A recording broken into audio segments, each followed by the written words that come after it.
সাল 2019। নুসরাত তার মাকে নিয়ে যায় থানায়। সোনাগাজী ইসলামিয়া ফাজিল মাদ্রাসার অধ্যক্ষ সিরাজউদ্দৌলার নামে যৌন হয়রানির অভিযোগ করতে। এই অভিযোগের ভিত্তিতে সিরাজকে গ্রেফতারও করা হয়। কিন্তু এরপর থেকেই নুসরাতের পরিবারের উপর নানান রকম চাপ আসতে থাকে। ঘটনার দ্বিতীয় পার্ট। 6 এপ্রিল সাল 2019। নুসরাত গেছিল মাদ্রাসায় আলিম পরীক্ষা দেওয়ার জন্য, কিন্তু তার কানে খবর আসলো তার একজন আত্মীয়কে মাদ্রাসার ছাদে কিছু ছেলে মারধর করছে। নুসরাত সেখানে দৌড়ে যায়। তারপর কিছু ছেলে তাকে ঘেরাও করে। তাদের দাবি ছিল অধ্যক্ষের উপর থেকে মামলা তুলে নেওয়া, কিন্তু নুসরাত কোনোভাবেই রাজি হচ্ছিল না।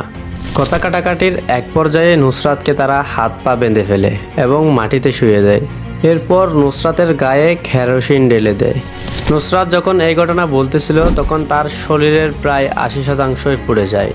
নুসরাতকে ঢাকা মেডিকেল কলেজে ভর্তি করানো হয়। ঘটনার তৃতীয় পার্ট। 10 এপ্রিল সাল 2019।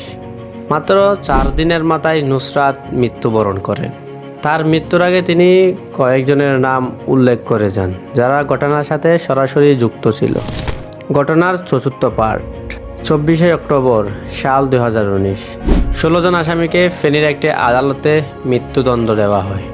তার মৃত্যুর 5 বছর পর এসেও তাকে স্যালুট জানায়, কারণ তিনি জীবন দিয়ে দিলেন কিন্তু ইজ্জত দিলেন না।